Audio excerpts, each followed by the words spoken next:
missionary to be sent starts from Jesus Christ. God so loved the world that He sent His only Son. So, siya ang unang nagpadala sa anak. Yung aking kwento kanina, hindi ako sigurado kung totoo yung kwentong yun. Pag namatay kayo, tanungin niyo na sa langit. Pero yun ang tingin ko. That's my reason of my way of understanding our faith. God so loved the world that He sent His only Son. Pinadala niya ang kanyang anak. So that those who would believe in Him shall not perish.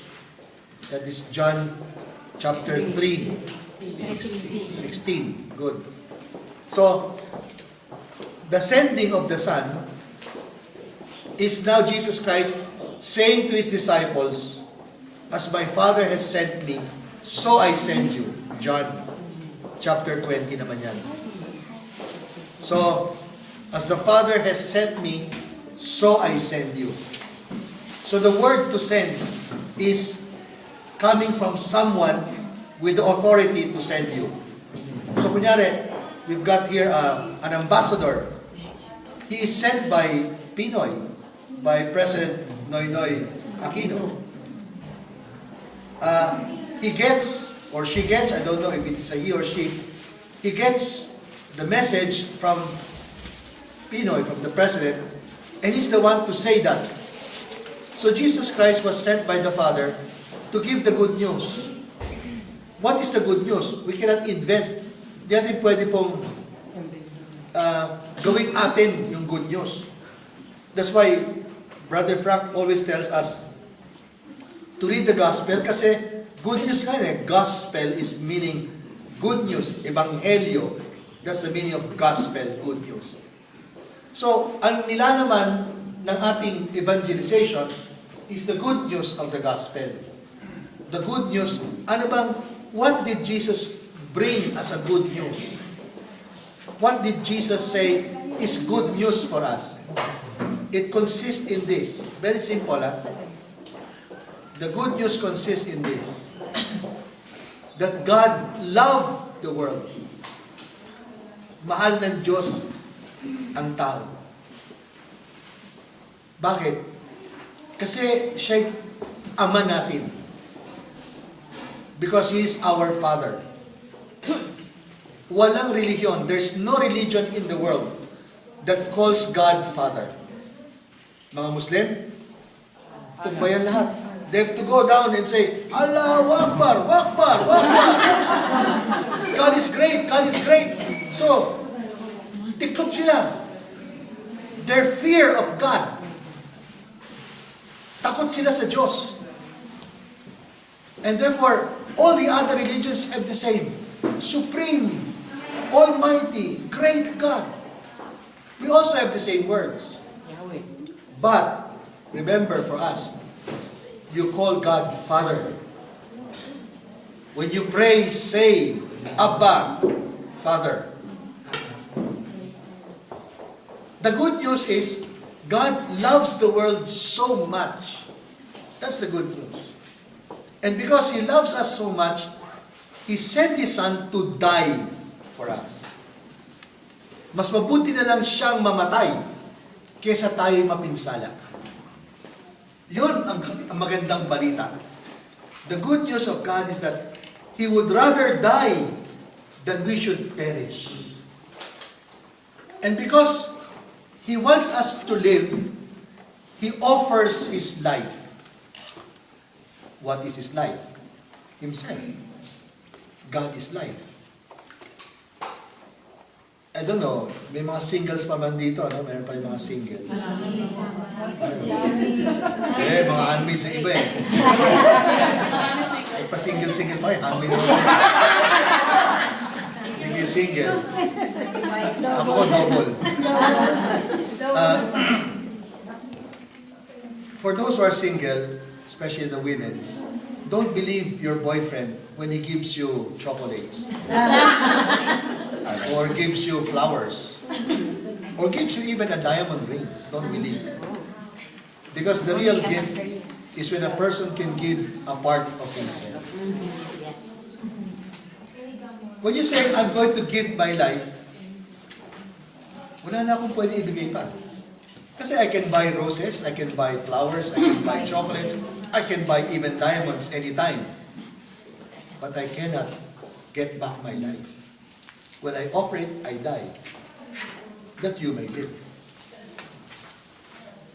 That's what you would say. Ewan ko.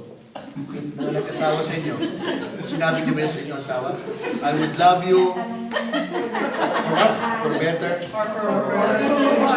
Richer? For sickness? Until? Hindi, until further notice daw eh. People now once divorced, they said, until further notice. I cannot give all my life. I have to have some of it myself. Cannot be. God gave His life. Gave Himself. Therefore, ang good news, bago naging good news, W yun ha, news, N-E-W-S. Goodness muna. The good news is God's goodness. Kagandahang loob ng Diyos.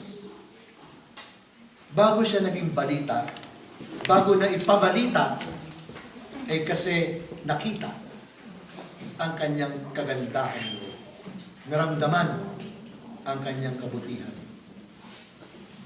I think, in many cases, what the Holy Father John Paul, the Blessed John Paul, said to us Filipinos, when he canonized Lorenzo Luis. I think Lorenzo Luis was canonized sometime after World Youth Day yun eh. Siguro mga 1997 when he was canonized in Rome. And he gathered the Filipinos, about 3,000 of them, went to the Aula Paulo VI, to the Aula Nervi, where he usually gives his Wednesday audience. He said, "You are the new missionaries of Europe.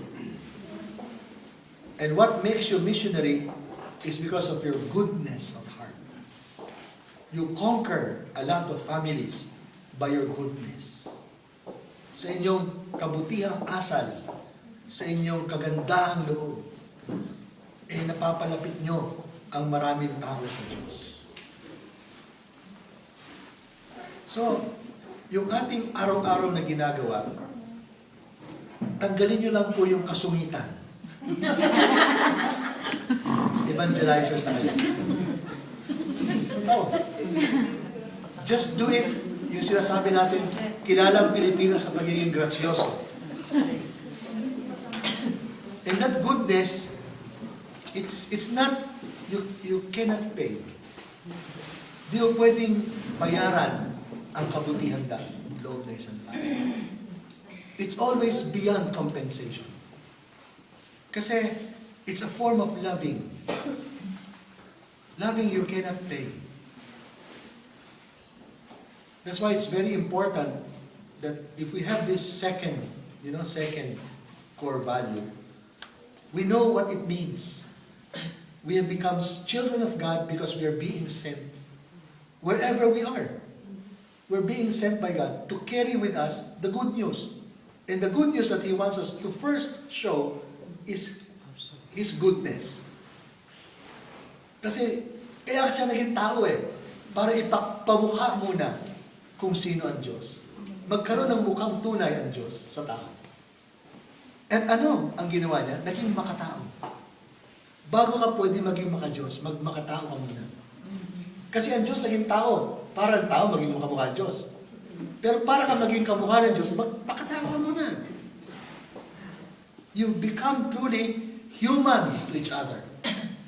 And human means to have really a goodness of heart for each other. And we said, it's based on humility. Kababaang loob. You can never be kind, you can never be good to a person if you always think yourself to be better than the person. Your goodness is always because it's founded on the truth that I'm less than everyone. You know, they were always talking about Pope Paul VI. Kasi very intelligent person and so forth. Parang hindi daw ma-reach. Siyempre, ibang-iba kay John Paul.